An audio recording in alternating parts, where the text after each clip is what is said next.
most people are foolishly thinking, oh, I can solve the problems of life on my own. I don't need any help. I can figure it out. Huh? Let me just go to work and do whatever I can. And I'll figure it out. I'll solve this problem. But the devotee, he sees deeper. He's a person who is more intelligent, more thoughtful, more contemplative, and sees deeper into the problem. And realizes that, uh-oh, no, I can't solve this. I can't get out of this material world by myself. I can't even figure out who I am by myself. I need knowledge that comes from a higher source, higher intelligence, beyond human. Because human intelligence is only guesswork. I think this. My logic, my reason, my thought process comes up with this answer and that answer. And you see the people, even very intelligent people, will have one set of beliefs, or they'll come to one conclusion at one stage of their life, and at another time in their life, they have a completely different conclusion, maybe even totally opposite. And these are intelligent people.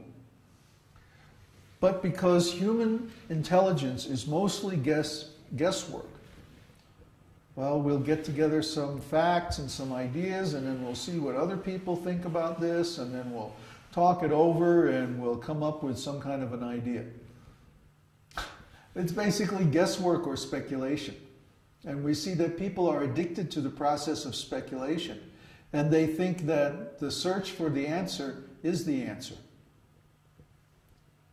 And if you give them a conclusion, they can't accept it, especially if it's a transcendental conclusion. So in preaching or teaching or sharing this knowledge with others, you have to make sure that they're ready to hear.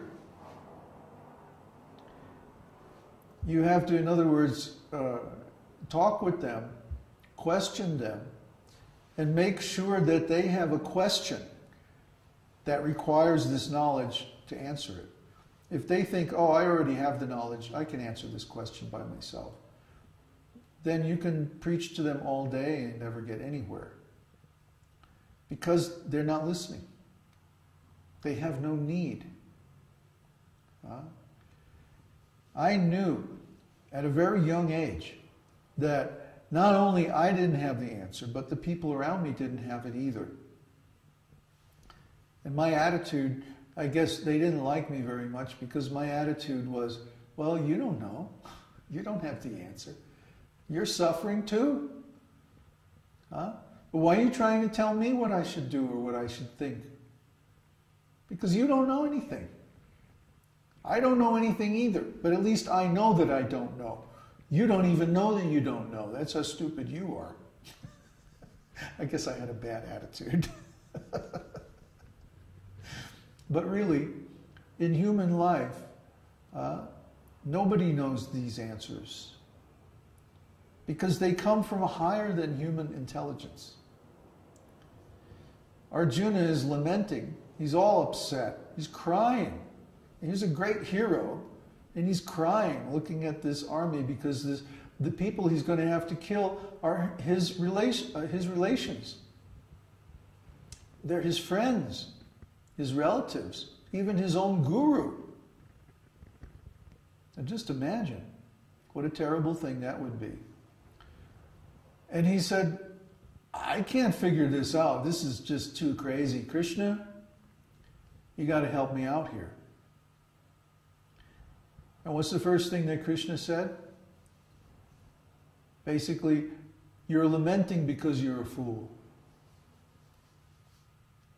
And you're a fool because you think that these people are going to die. Or you're afraid that you're going to die. Actually, nobody dies. Really, that's the first thing that Krishna said to Arjuna. The spirit soul is eternal. So, the essence of what you are and what all these people are cannot be killed because it's eternal. The soul is not killable.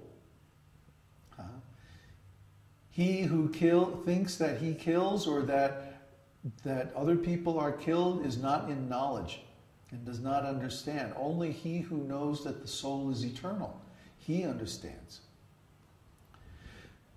So that's the first thing that Krishna says to Arjuna. And that should be the first thing that we consider when we're facing any problem. But most people don't even know that they are a spirit soul. They think that they are the body.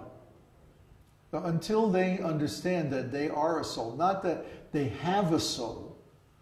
Some people say, like, my soul. Well, wait a minute. What about... That's not right, because then that's from the point of view of the body. Rather, we should say, I, soul. I, the soul, experience this and do that and so on. I am the soul. And this body is simply a temporary growth on the spirit soul, or from the spirit soul. It's like a vehicle. It's like a car that we get in and out. Now, until a person understands this, there's no way they can understand God. Until a person understands the soul, there's no way they can understand God, because God is the same quality as the spirit soul. Subjective, consciousness, transcendental. So if they don't understand the spirit soul, they're going to misunderstand God. They think that God is some idea that they have. So I can have an opinion about God and you can have a different opinion about God, and it's all the same. No, it's not all the same. There's right and wrong ideas about God, but we have to get those ideas from God himself. We can't speculate. We can't imagine what God is like. We have to get the information about God from God himself. That's where all the Western scriptures are limited. That's where they all fail. Because they give some idea of God that comes from human beings. They don't let God himself explain himself. And that's why the esoteric teaching is so important. That's why Bhagavad Gita is so powerful. Because Bhagavad Gita is God explaining himself. And when he explains himself, it's very easy to understand. The problem is that people are addicted to this process of speculation. That's the main problem. When you try to teach or share this knowledge with other people, they are accepting one kind of process of getting knowledge, and we are accepting a completely different process.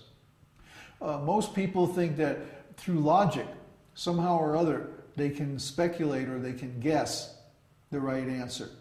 But no, it's not possible. I've met people in my life and in my teaching who were very close to guessing the answers. In some cases, they had even actually guessed by speculation the answers to the nature of God and the process of devotional service and like that. But then they gave it up. Well, why did they give it up?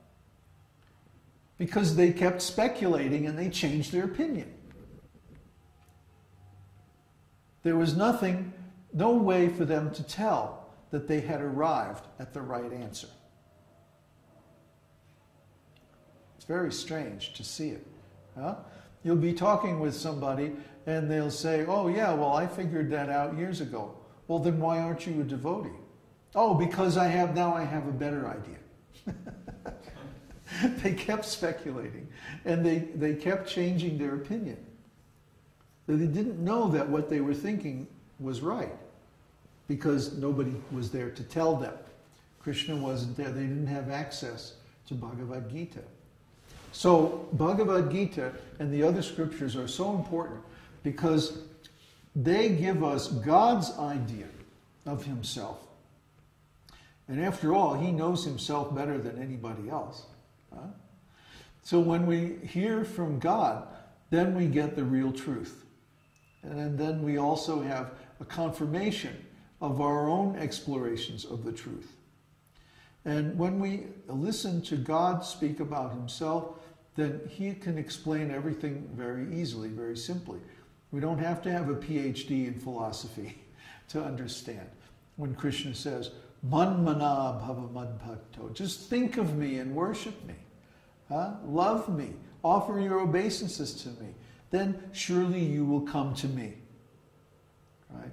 So sophisticated people like to explain that, well, actually it's not really Krishna exactly, but it's the unborn, unmanifest, impersonal, blah, blah, blah, blah, blah, blah. No, it's Krishna. It is Krishna. Personally, Krishna. That is who is God. So all these other scriptures, they don't talk about Krishna. They talk about the creator, they talk about the controller, they talk about all